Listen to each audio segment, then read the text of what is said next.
श्रीमती नीनू लोकेंद्र सिद्धि Jain Murar Gwalior, Shrimati Trishala Jain, doctor Monika, doctor Neeraj Jain, Nikhil Sejal Paschim Vihar Delhi, Shrimati Santosh Jain, Shri Vishal Chand Jain, Shrimati Poonam Jain, CMA Pankaj Jain, Amit Jain, राशि जैन, उन्नति Jain, sector 37 Noida, Parasmal, Indira देवी, संजय, विनीता, अजय, नीतू बाकलीवाल सूरत, Shri Vinod Jain millennium, Shrimati Nita Jain, समस्त गुरु भक्त परिवार फिरोजाबाद।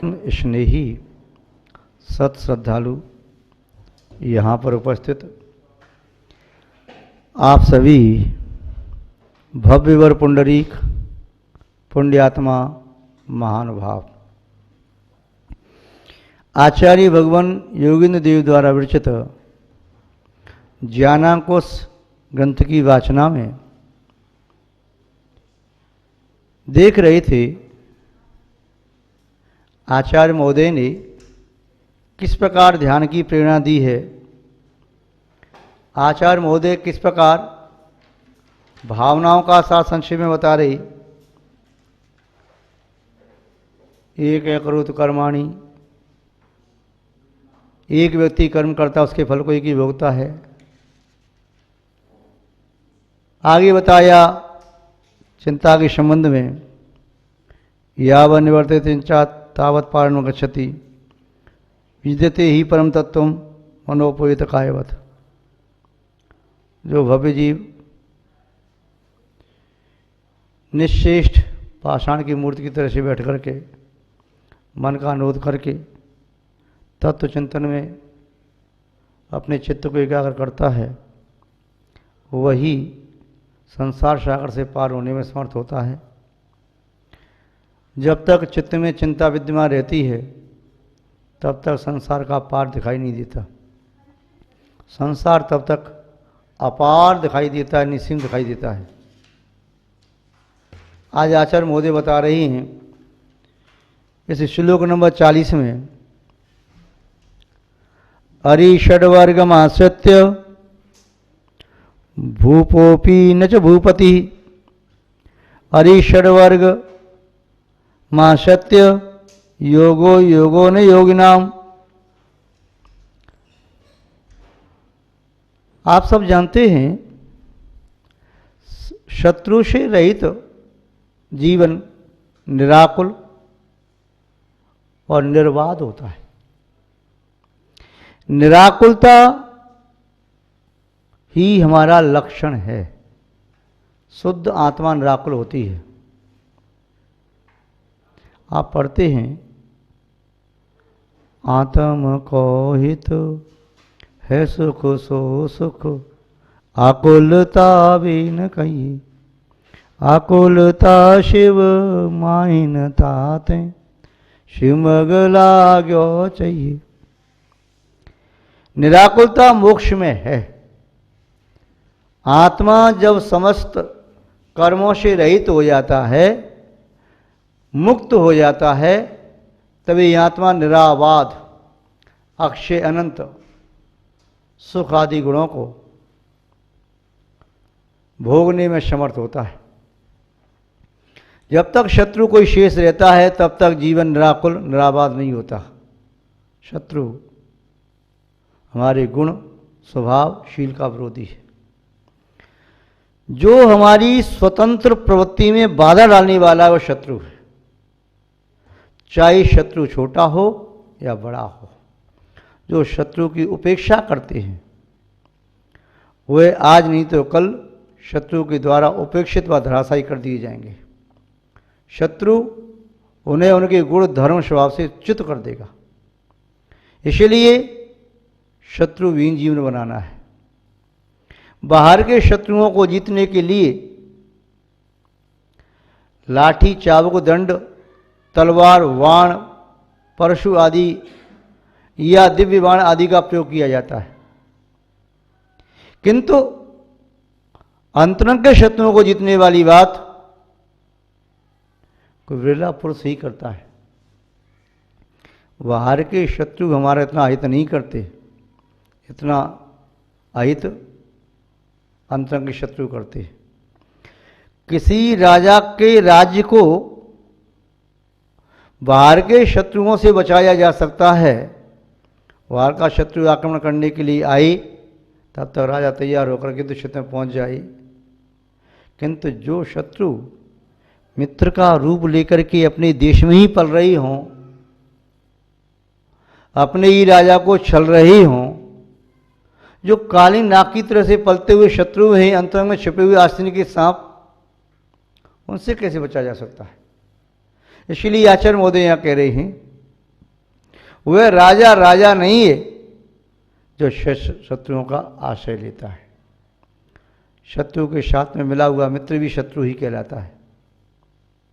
भले ही ऊपर से मित्र का वेश धारण करके मीठी मीठी बातें करे, ऐसे ही हमारे शत्रु के साथ मिला हुआ हमारा कर्म वह हमारा मित्र नहीं, शत्रु ही है। चाहे हमारा कोई भी गुण दोष है, यदि गुण दोष के साथ मिला हुआ है तो वह भी त्याज्य है। निर्दोष गुण ही ग्राह्य होते हैं। जैसे विष मिश्रित दुग्ध घृत आदि को भी कोई पीता नहीं है, वह त्याज्य होता है। ऐसे ही शत्रु के साथ मिले हुए मित्र का भी त्याग कर देना चाहिए अपने सुखी जीवन के लिए। भगवान महावीर स्वामी के मुख्य श्रोता महाराज सैनिक बिंबिसार, उनका पुत्र जिसका नाम था कोड़िक, उसने पूरे भारतवर्ष को जीत लिया और उसकी उपाधिगत नाम उसका विख्यात हुआ अजात शत्रु। शत्रुओं को उन्होंने निर्मूल कर दिया, शत्रुविहीन पृथ्वी का भोग किया उन्होंने। महानुभाव, ये बाहर के शत्रुओं को जीतना तो बड़ा आसान होता है, किंतु अंतरंग के शत्रु जीतना बड़ा कठिन होता है। राजा भी अंतरंग के शत्रु से यहाँ से केवल अब ये नहीं लेना है कि अपने देश में पल रहे जो देशद्रोही हैं, राजा के स्वयं के अंतरंग के शत्रु भी होते हैं। बाहर के शत्रु माने विदेशी शत्रु, बहिरंग में ही अंतरंग शत्रु माने जाने वाले देशद्रोही शत्रु, और अपने शरीरगत चेतना या मन में विद्यमान अंतरंग शत्रु। कौन शत्रु हैं? तो नीतिकारों ने लिखा है, काम, क्रोध, मद, लोभ, मान और हर्ष।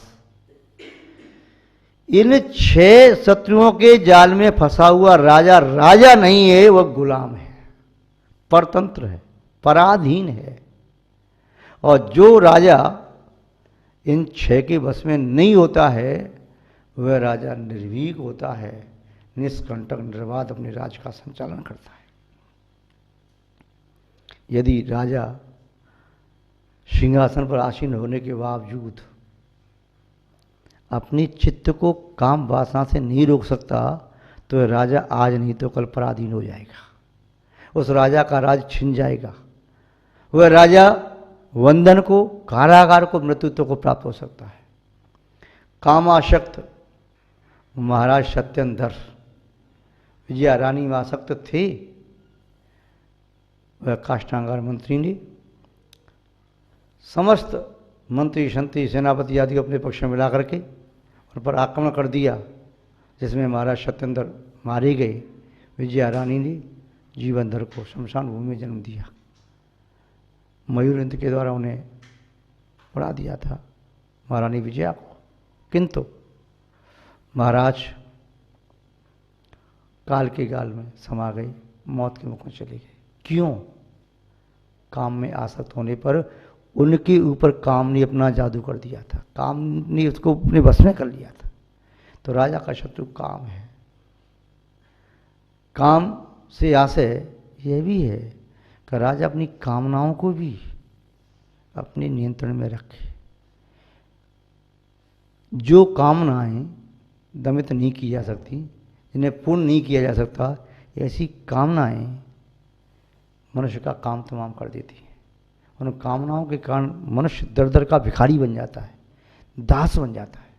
इसलिए जो राजा है, चाहे छोटे देश का, बड़े देश का, चाहे कहीं का भी राजा हो, अपने परिवार का मुखिया राजा भी हो, उसे भी इन 6 शत्रुओं से बचना चाहिए।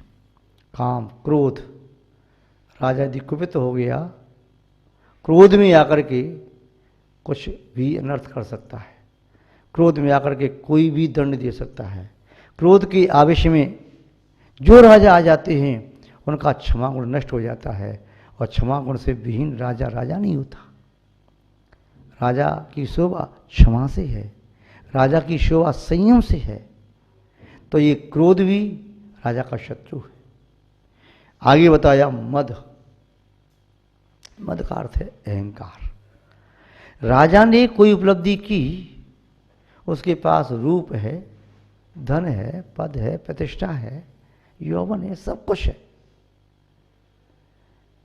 यदि विवेक नहीं है तो ये सभी अनर्थ के कारण है।